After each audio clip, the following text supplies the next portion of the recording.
Okay, I'm using two telescopes, refractor telescopes. One of them is a classic Japanese, which is famous for being excellent. Model T705, I think it is, yeah, HOC F13. And this is a Chinese telescope, Evostar, Skywatcher Evostar, and 90mm. So that is 3 inch, and this one is yeah, 3.5 inch. The difference between them is that I tested with the first with the finder scope. In the finder scope I could see chromatic aberration badly in this one, no matter what I did. In this one, even with the widest possible eyepiece, 26mm image, you could clearly see the two equatorial bands of Jupiter. Then I put this Starguider 12mm ED on this one. I could barely see after a lot of fidgeting and thing. Barely could see two equatorial belts. The contrast was not good. The lens of this, of course, is not blackened the edge of it. Maybe one of the reasons. Another thing is that I removed the eye lens of the objective lens of this and actually cleaned it. It was dirty. So maybe I didn't put the spacers correctly. That's another possible scenario. Or is it just like that? With this one, 12mm Starguider, pure image quality. 12mm Starguider, amazing. Black velvety background sky. The Jupiter belt, you can see two easy equatorial belts. The satellites, Galilean satellites, the moons of Jupiter, turn into disks, tiny disks, and then you can see beside the two equatorial belts, you can see more details gradually on the Jupiter. So this is a Chinese technology, and this is Japanese technology of around 50 years ago. This is 10 years ago, Chinese technology. I must say that China has taken over in optics from Japan in that sense, if it is in these two samples. Japanese maybe are now doing high-end Takahashi expensive stuff because they have a very old population. They have to pay a heavy price for all this maintaining and keeping up the elderly. So the products are very expensive. The Chinese are a young nation, a new superpower, economic giant, and they are really going in leaps and bounds. I remember in 1980s, early 1980s, 97 and 9, China were buying, the libraries of them were buying all the American Journal of Science, 19th century, 18th century stuff, up to the 20th century, just loading up their libraries with the books. And now you see after 30 years, 32 years, you see the result of it. China is a superpower. It has taken over. Everything on this telescope you see, including the mount, is made in China. I don't know, look at whatever you have in your hand, maybe it's made in China. This camera is made in China, the one that I'm filming. So optical technology of China has came really far, and Evostar 90 is a good example of it. This is a legendary thing of Japanese 50 years ago. I don't see the merits of it. It's just like a spot in a scope full of chromatic aberration. Maybe I have to change, look carefully better, but that's so far it is like that. Okay, I'm using the Saga, the 8mm. The image quality, not much, it's just you see the same image, slightly less chromatic aberration now that I'm used to it. But yet you see chromatic aberration. And you see also light scatter, halo around a bright object like Jupiter. I can see is the color is a bit more neutral than what I could see through the Evostar. But generally, details are not as much, the contrast is not as much.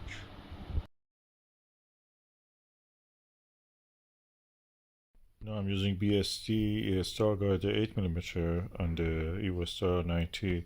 Image quality is stunning. Two main equatorial belts. I can see some blue coloring, wisping. You can see there's a lot of details, you can see in this, even though it is just 8mm. This, in my opinion, the image quality is better than that with this eyepieces I'm using with my eye in this weather condition. So in this seeing and everything, that is just ruling up. And yeah, this is a really lovely telescope.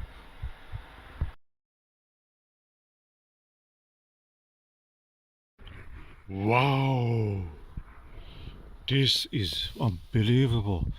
This is the Prinz Optic model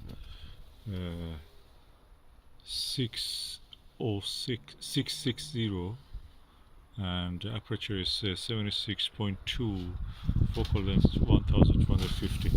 Image is color free, no chromatic aberration. The details are amazing. Oh my god, can I believe that? That's the one. That's the one. This is the legend. This is the best. I'm using the 8mm Starguider. Oh, my jaw dropped. That's amazing. Jaw dropping image. I could see with the 26mm Celestron Plössl, lots of details on the Jupiter. And when I changed to this, the image popped. It looked like you're looking with the Nirvana 4mm on the Evostar, but much more clear without chromatic aberration or anything, just big, the size of a big image. I cannot believe this. This is the one. This is the telescope. It's f17. No false color. Let me just go for 5mm just to see what we have to happen. SLV, Vixen SLV.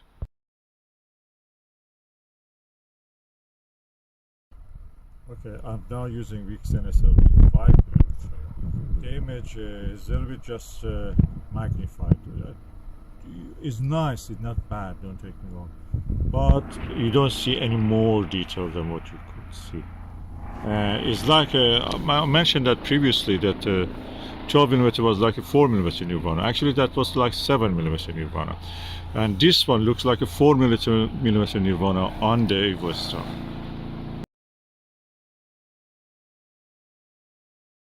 I'm now using Vixen SLV 6mm.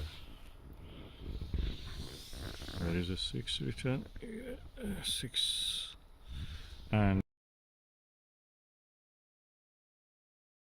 the image is the lowest you can see, actually, is good details on it. I think the 8mm or 7mm probably is optimal. Let me use the Takashi 7.5 LE on this. Okay, Takashi LE 7.5mm. I wonder if I prefer this over the 8mm or 8mm Starguider over this. Let me just immediately change to that.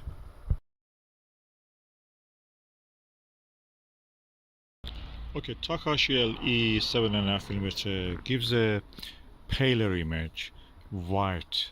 This one gives a little bit yellower. The image is slightly yellow, and the contrast is better, it seems to me. All the images are slightly smaller, but the contrast in this one, I will just change it immediately to the Takashi LE back just to see how it is.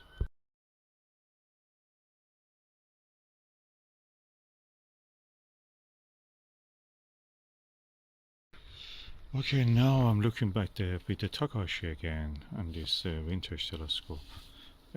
Focal ratio of 17, f ratio.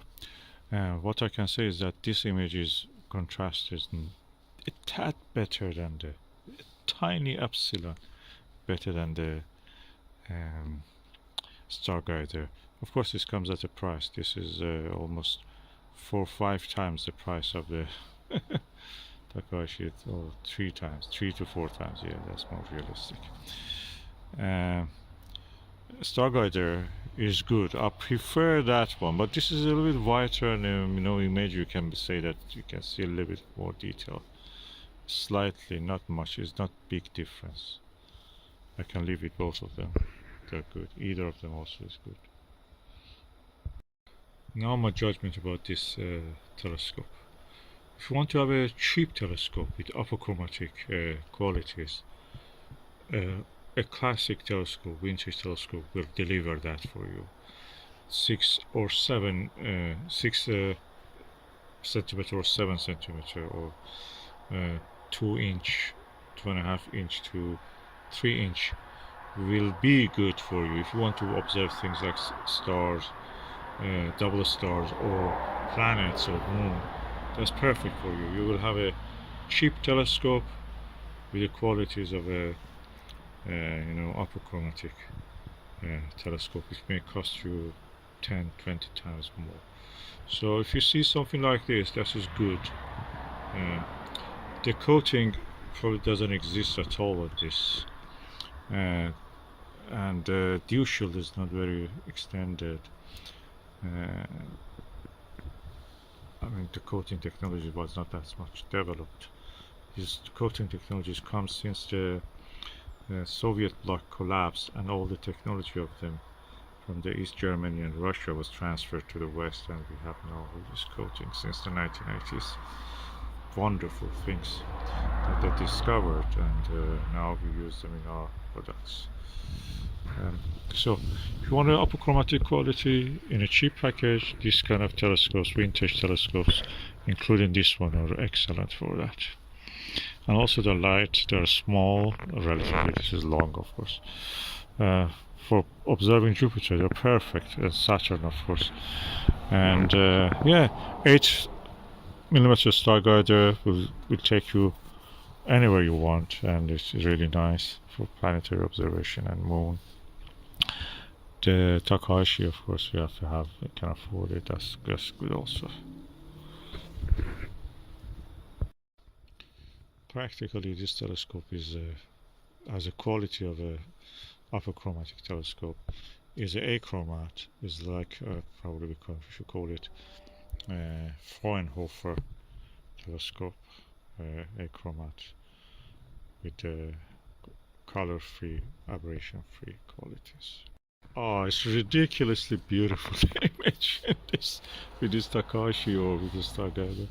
This telescope is amazing. It's such a tiny 3-inch and it gives all that.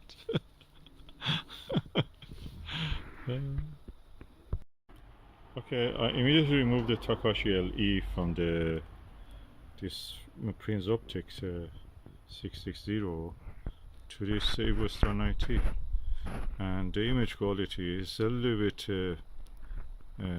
yeah, the image is a little bit smaller. Of course, magnification is smaller because it has a lower f number. At the same time, the details I can see are equal.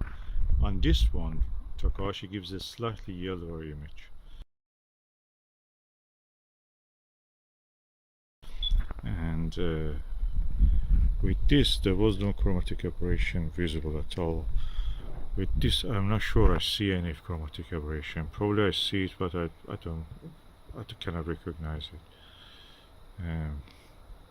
No, details, contrast, everything is equal.